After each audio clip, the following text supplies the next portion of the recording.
Congregação Amada do Senhor, 23 de novembro de 2025. Hoje nós vamos fazer uma pergunta e tentar responder. Deus precisa de mim? Deus precisa de você? O que a gente sabe? Que existe um Deus trino. Ele é único também, ele é amoroso, ele é todo poderoso, ele é santo, ele é onipresente, ele é onisciente. Ele se revela na natureza, na história, na personalidade humana, nos atos e nas palavras, todas preservadas até hoje pelo Antigo e Novo Testamento. Nosso alvo é conhecer mais intimamente esse Deus e ser transformado por ele. A verdadeira doutrina provoca transformação no caráter, pois essa transformação é resultado genuíno do conhecimento profundo de Deus. Vou pedir para você ver o vídeo até o fim e saber que Deus é poderoso, todo-poderoso. Ele é eterno, ele é imutável, ele é onipresente, ele é onisciente, ele é onipotente e é independente. Se compreendermos a abrangência desses atributos, certamente nós seremos pessoas melhores. Vou pedir para assistir o canal, clicar no sininho até ele ficar preto, porque aí você receberá as notificações de todos os vídeos, né, que tiverem no canal. Pedir também para curtir a página do Facebook, pedir para compartilhar esse vídeo, né? Quem sabe nesse exato momento tem alguém precisando de ouvir essas palavras. Bom, eu vou começar com uma parábola. É a parábola do rei e do jardim. Um rei orgulhoso possuía um jardim de beleza incomparável. Tinha flores exóticas, árvores frutíferas de toda a ordem, fontes cristalinas de água que embelezavam, adornavam o local. O rei passava horas admirando o jardim, orgulhoso da sua criação. Um dia, um sábio visitou o rei e, ao contemplar o jardim, perguntou: "Ó rei, quem é que criou esse jardim tão belo?" "Ah, o rei todo inflado, orgulhoso. Eu mesmo. Com a minha riqueza e o meu poder, contratei os melhores jardineiros, comprei as sementes mais raras e construí as fontes mais lindas, mais elaboradas. O jardim é a prova da minha grandeza." O sábio sorriu e disse assim: "Uai, rei, o senhor é realmente um homem poderoso e rico. Mas me diga uma coisa: de onde veio a terra onde as flores crescem? De onde veio a água que alimenta as fontes? De onde veio o sol que ilumina o jardim?" O rei ficou em silêncio. Ele sabia que não havia criado a terra, a água, nem o sol. O sábio continuou: "Ó rei, você pode ter moldado, criado, elaborado, feito o projeto do jardim de acordo com a sua vontade. Mas você não criou os elementos essenciais que o sustentam. A terra, a água e o sol vêm de uma fonte maior, que está além do seu controle." O rei, um pouco humilhado, perguntou: "Uai, e quem é essa fonte maior?" O sábio respondeu: "Essa fonte é Deus, o Criador de todas as coisas. Ele criou o universo e tudo o que nele há, incluindo a terra, a água e o sol. Ele é a fonte de toda vida e de toda beleza." O rei, refletindo sobre as palavras do sábio, percebeu que seu orgulho era infundado. Teve consciência logo, né? Ele havia se vangloriado de algo que não era totalmente sua criação. Ele havia esquecido que dependia de Deus para os elementos essenciais que sustentavam o seu jardim. Então, a partir daquele dia, o rei passou a admirar o seu jardim com um novo olhar. Ele reconheceu que a verdadeira beleza do jardim Não estava na sua própria habilidade de moldá-lo, de elaborar, de fazer um projeto com as coisas que já tinha. Mas a beleza do seu jardim dependia da generosidade de Deus, que havia provido os elementos essenciais para a sua existência. O rei também aprendeu a ser mais humilde e a reconhecer a sua dependência de Deus em todas as áreas da sua vida. Ele percebeu que, por mais poderoso que fosse, ele era apenas um administrador dos recursos que Deus havia lhe confiado. Então, o que a gente pode dizer dessa parábola? Quem é o rei? Ele representa a própria humanidade, com seu poder e capacidade de criar e transformar. E que, na verdade, acha que é dono de tudo, que sabe tudo, que é o criador de tudo. O jardim representa o mundo e todas as maravilhas que já estão postas nele. A gente admira, a gente contempla. A terra, a água e o sol representam os elementos essenciais para a vida, que são criados e sustentados por Deus. Nenhum homem, né, participou dessa criação. A independência de Deus. Isso é o que Deus criou, independente da gente, independente desse rei ter pensado em criar um jardim, a terra já existia, o sol já existia, a luz, a água. Então Deus criou tudo, independente da gente. Ele é a fonte de tudo que existe. E ele não depende de nada, nem de ninguém, para criar ou sustentar o seu universo. Então, o que a gente pode fixar de lição dessa parábola? Deus é a fonte de tudo. Reconhecer que Deus é fonte de tudo que temos e somos nos leva à gratidão e humildade. E a humildade diante da criação é o elemento fundamental. Porque a beleza e a complexidade da criação, ela deve nos inspirar, admirar a sabedoria e o poder de Deus. E não, não sou eu que faço, e não querer ver que é de Deus mesmo. E o quê? Reconhecer que ele colocou essas coisas aqui para que nós administrássemos responsavelmente. Nós somos chamados a ser administradores responsáveis dos recursos que Deus nos confiou, cuidando da criação e usando para o bem comum. Então, a essência do homem é ele refletir a glória de Deus. Que se Deus é amor, Deus é justiça, Deus é sabedoria, Deus é tudo o que ele é, nós somos criados à imagem e semelhança dele. Então, nós devemos refletir e ser parecidos com ele e usar para o bem comum. E nós devemos evitar o orgulho também, porque esse orgulho nos cega. E ele nos faz assim não perceber que é Deus que criou as coisas fundamentais. A gente pode criar um jardim, né? Usar as coisas de uma forma linda e maravilhosa, como o rei fez. Mas os elementos essenciais provêm de Deus. E esse orgulho nos impede de reconhecer a grandeza de Deus. Então, desculpa, gente. Bom, o que essa parábola nos lembra? Por que eu escolhi? É porque, para a gente perceber que a gente tem capacidade de criar, a gente tem capacidade de transformar o mundo ao nosso redor, isso é maravilhoso. O homem, né, ele tem essa capacidade criativa e isso é bom e a gente deve explorar isso.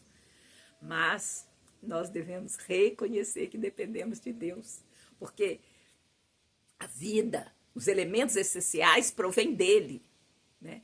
Então, a gente entender isso nos leva à humildade, à gratidão e o reconhecimento, né? E aí, o que tem a ver a independência de Deus com essa parábola? É a gente ver que às vezes a gente pensa que está criando, mas é Deus que criou. E ele cria independente da gente. Mas, e como que eu sei que Deus é tudo isso? É por causa da Bíblia. É por causa que Deus deixou essa carta de amor para nós. É porque tudo que está escrito foi inspirado pelo Espírito Santo. E Deus é Espírito. E importa que nós, né, o adoremos em espírito e em verdade. Então, assim, Deus é Espírito. Um dos atributos dele, Deus é amor, Deus é luz, Deus é justiça, Deus é retidão. Deus é um tanto de coisa que a gente vai entender e compreender através da palavra. Ele se revela através da palavra. E essa Bíblia, o que? Ela não tem erro. A gente usa até a palavra inerrante. Ela é verdadeira. Ela pode não falar tudo sobre alguma coisa, mas o que ela fala é verdade. Ah, mas como é que eu sei? Pela própria prática, pela experiência, pela comprovação dos fatos, do estudo humano. Então, ela não é exaustiva, ela não fala tudo sobre todos os assuntos, porque quem decidiu se revelar foi o próprio Deus, e ele colocou aquilo que ele quis. A Bíblia é clara. Às vezes as pessoas falam, não vou estudar a Bíblia não, porque ela é muito difícil. Isso é um preconceito. É alguma coisa que você colocou na cabeça, mas não provém. Não é verdade isso, ela é clara. Se você se dedicar a ler, a conhecer, a saber o que está ali, você vai compreender. Ah, mas como que você sabe disso? Uai, pois a própria Bíblia manda a gente ensinar os filhos, ensinar quando eles eram crianças, ensinar as crianças no caminho que devem andar, e ainda quando for grande ela se lembrará desses ensinos. Então, se uma criança é capaz de compreender, nós que somos adultos, muito mais. Então, ela é suficientemente compreensível. E ainda, além disso, há a revelação do Espírito Santo. Deus é Espírito, nos criou a imagem e semelhança, nós somos Espírito. Então, há uma revelação, há algo sobrenatural, há algo para além do nosso intelecto que está disponível nessa palavra. A Bíblia é necessária para quê? Para a gente compreender o plano de Deus.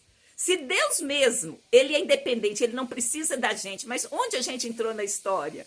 Ele quis nos criar, ele quis se relacionar conosco. Então, para que a gente compreenda esse plano, para que a gente saiba o que ele quis dizer e o que ele espera de nós, é fundamental, é importante, que é necessário que a gente conheça o Evangelho, porque através dele eu serei sustentado, eu terei compreensão espiritual, eu poderei discernir a vontade de Deus em sua plenitude. E ela é suficiente. Ela contém tudo que Deus decidiu revelar ao seu povo, a respeito de si, a respeito de tudo. É ele que está se revelando, não é a gente que vai até ele, né, numa auto-redenção. Não, é Deus que se abaixa até nós e se revela até nós. Então, o que Deus decidiu revelar é o que está revelado, é o que está na Bíblia. Então, ela é uma fonte fidedigna e completa para a fé cristã. Eu até separei aqui uma frase, né, que o Leonardo Silva, ele é professor no curso de Teologia Jesus Cop, e eu copiei lá dessa frase. Diante disso o quê? Da grandeza de Deus e da veracidade da Bíblia, nós precisamos descansar em confiança na suficiência das Escrituras, certos de que Deus, em sua graça e sabedoria, nos concedeu tudo o que é necessário para conhecer, para adorar, para servir e esperar nele, em Deus. Então, assim, a independência de Deus, ele ter feito tudo sem depender de nós, não nos faz ser relegados, deixados para lá.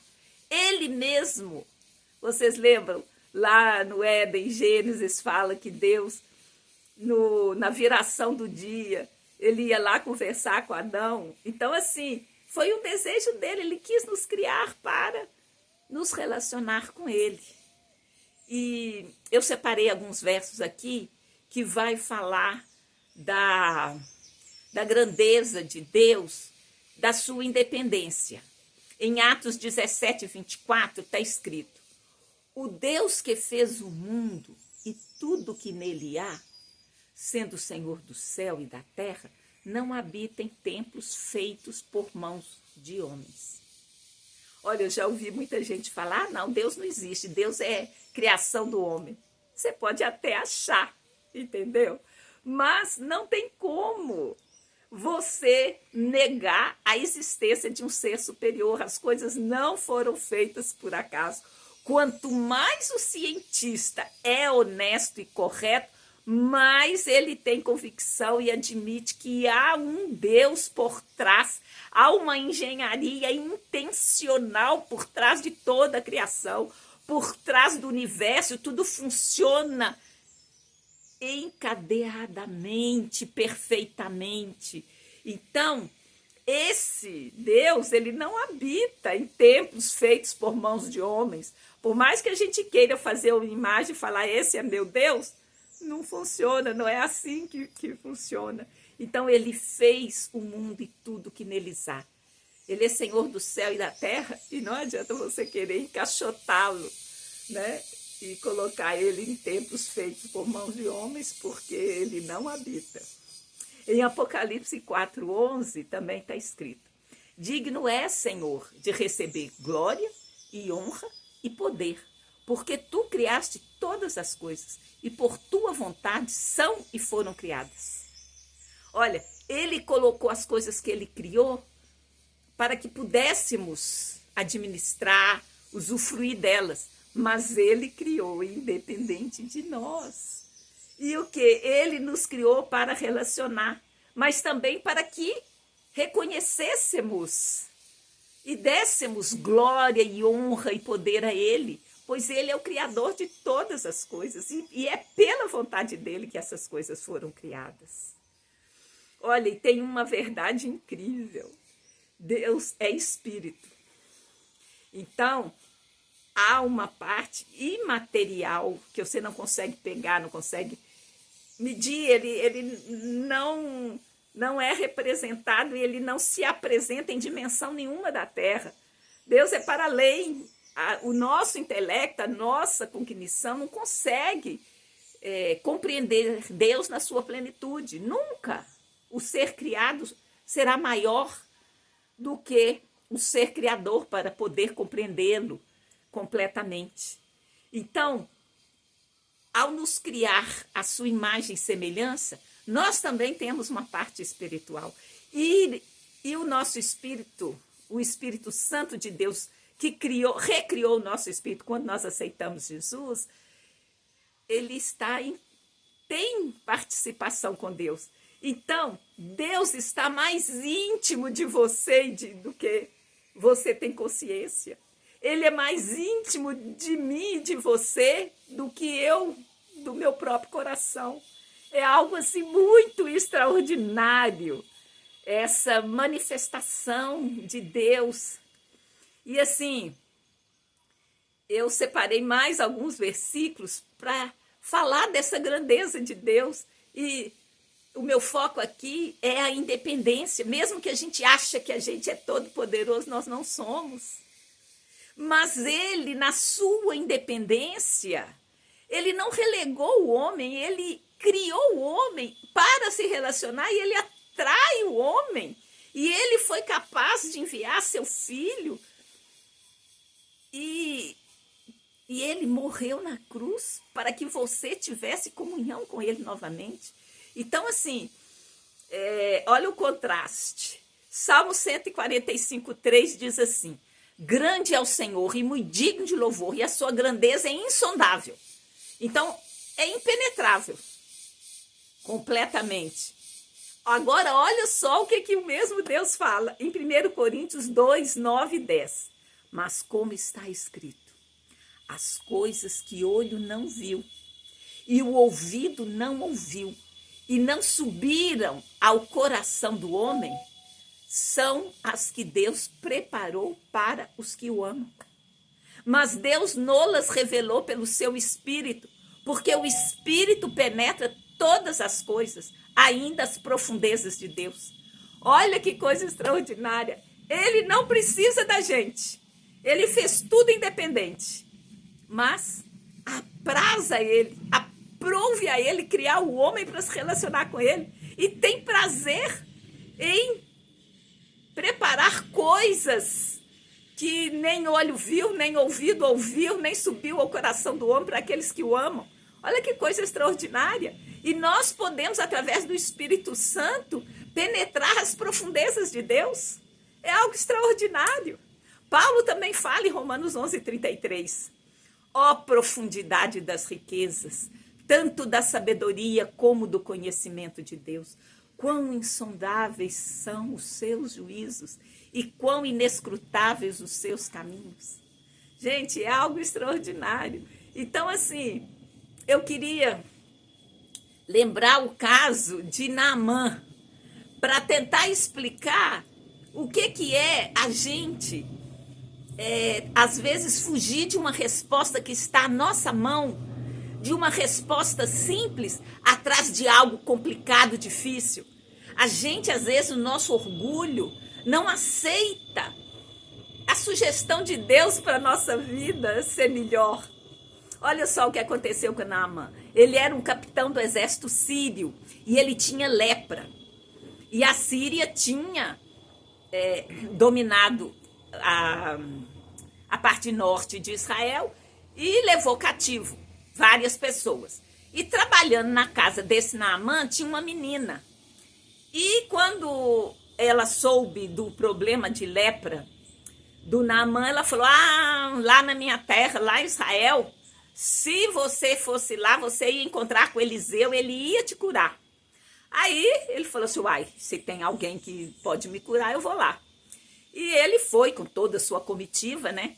E Eliseu era um profeta tremendo. E ele achava que, chegando lá, o profeta ia se ajoelhar diante dele e o Eliseu nem foi recebê-lo. Aí, ele mandou um recado para o Naamã. O Eliseu falou assim: vai lá no Jordão, mergulha 7 vezes e você será curado. Ele saiu dali morrendo de raiva. Como assim, esse riachinho aí, desse Rio Jordão? Lá na minha terra tem rios muito mais caudalosos, mais fortes. Eu não vou nada fazer isso. Aí, pessoa do círculo dele falou assim: mas meu capitão, pensa bem. Se ele te falasse uma coisa muito difícil, você não ia fazer? Eu ia. Então, se é só para descer no rio 7 vezes, faz isso e você será curado. Então, ele fez e foi curado. E muitas vezes a gente resiste. Às vezes a gente tem uma solução fácil diante dos nossos olhos e nós queremos resistir a Deus. Assim é. Deus é todo poderoso. Deus pode tudo, onipresente, onisciente, perfeito. É luz, é amor, é justiça, é retidão. E a gente quer bater cabeça com Deus. Olha, eu separei aqui um versículo que eu acho extraordinário. Se você perguntar para o homem qual o maior desejo do homem sobre a face da terra, é esticar sua vida, é a longevidade, é não morrer. Então, o que significa não morrer? Ter a vida eterna. E olha a Bíblia dando a solução da vida eterna. João 17:3 diz assim: e a vida eterna é esta, que te conheçam a ti só, por único Deus verdadeiro, e a Jesus Cristo a quem enviaste. Então, olha só, o que é a vida eterna? Conhecer a Jesus como o único Senhor verdadeiro. E isso, dia após dia, ele vai se revelando, você vai conhecendo, você vai confiando, você vai seguindo, e sua vida vai caminhando de acordo com o propósito que Deus tem para você. Admite, aceita isso. É mais fácil você aceitar do que bater cabeça a vida inteira, mas o nosso orgulho muitas vezes não nos deixa, nos submetermos a Deus. Mas o caminho é a gente se submeter. É só isso que a gente tem que fazer. E você pensa que vai ser uma coisa terrível? Não é. Você terá, está escrito, eu vim para que tenham vida e vida em abundância. Esse é o desejo do Pai. Então, se Ele é amor, Ele só tem planos e projetos bons a seu respeito. Então, assim, a gente precisa se humilhar. A gente tem que baixar o facho um pouquinho, baixar do nosso orgulho e reconhecer que a gente pode fazer várias coisas, nós somos criativos, somos a imagem e semelhança de Deus, tem muita coisa legal na gente, mas não somos maiores do que Deus. Então já vamos lá para caminhar para o nosso versículo-chave, para ir fechando a nossa reflexão de hoje. E eu fiquei com aquele versículo de 1 Coríntios 2, 9 e 10, que fala, as coisas que olho não viu. Crê nisso, você que está me ouvindo, até que, se for pela primeira vez, o que olho não viu, ouvido não ouviu e não subiu ao coração do homem são as coisas que Deus preparou para aqueles que o amam. Quem é que ama? Aquele que reconhece que Jesus é o Senhor e Salvador, que morreu no seu lugar para que você voltasse a ter comunhão com o Pai. Então, opte, escolha, decida-se conhecer esse caminho, viver essa vida eterna que começa na hora que você conhece Jesus como seu Senhor e Salvador. Mas olha, estas coisas que os olhos não viram, nem ouvido ouviu, e nem subiu ao coração do homem, mas Deus revelou pelo seu Espírito, porque o Espírito penetra todas as coisas, ainda as profundezas de Deus. Então há uma parte sobrenatural em mim. Eu sou feita, você, cada um de nós, todos os seres humanos, a imagem e semelhança de Deus. Então há um Espírito. Nós somos seres espirituais. Isso é sobrenatural, isso não está, a matéria não contém. E quando você reconhece Jesus como seu Senhor e Salvador, o seu Espírito, que é o sopro de vida que Deus criou todos, ele é recriado. E o Espírito Santo de Deus vem fazer morada no seu coração. E aí você será capaz de entender, de compreender as revelações, de penetrar as profundezas de Deus através do Espírito Santo de Deus.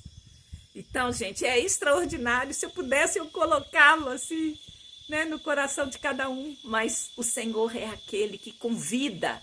Ele não empurra a gente, ele não obriga. Ele te convida, vem. Eis que estou à porta e bato. Se você abrir, eu entrarei e cearei com você. Então, repita após mim.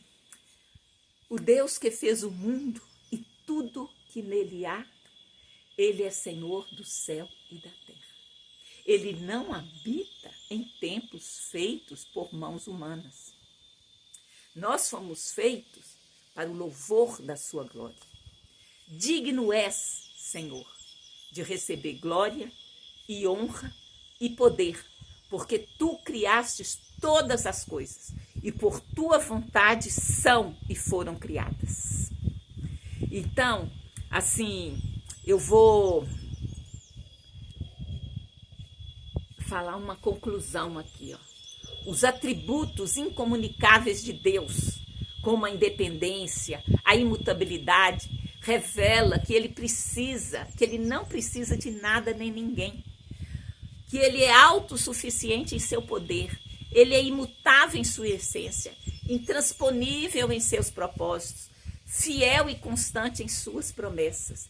Mesmo quando a narrativa bíblica parece sugerir mudanças, na raiz de toda advertência há sempre a graça. Jesus fala, não faça isso, eu vou julgar, mas ele deseja e Ele tem à disposição graça caso você arrependa. Ele quer conduzir a humanidade à transformação.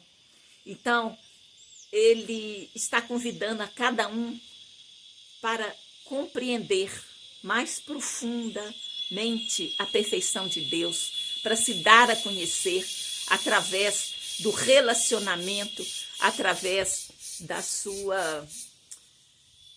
do Espírito Santo de Deus que está em nós e que ele penetra até as profundezas de Deus. Então eu vou orar. Senhor meu Deus, eu te agradeço porque me criaste e me deste vida. Eu te agradeço, Senhor, porque pelo seu amor incondicional que Jesus me ofereceu. Eu te agradeço porque o Senhor está comigo todos os dias até a consumação dos séculos. Eu te agradeço porque o Senhor não precisa de mim e ainda assim me amou e entregou o seu único filho Jesus Cristo no meu lugar para que eu tivesse vida novamente. Só tu és Deus, só tu és Senhor, só tu és digno de louvor, toda honra e toda glória sejam dadas a ti pelos séculos dos séculos. Amém. Deus te abençoe. Abençoe a cada um de vocês. Tenha uma ótima semana. No nome santo de Jesus, o Messias de Israel. Muito obrigada a você que chegou até aqui. E que Deus te abençoe e que você possa abrir o seu coração para compreender a grandeza de Deus e o amor dele. Muito obrigada. Deus te abençoe.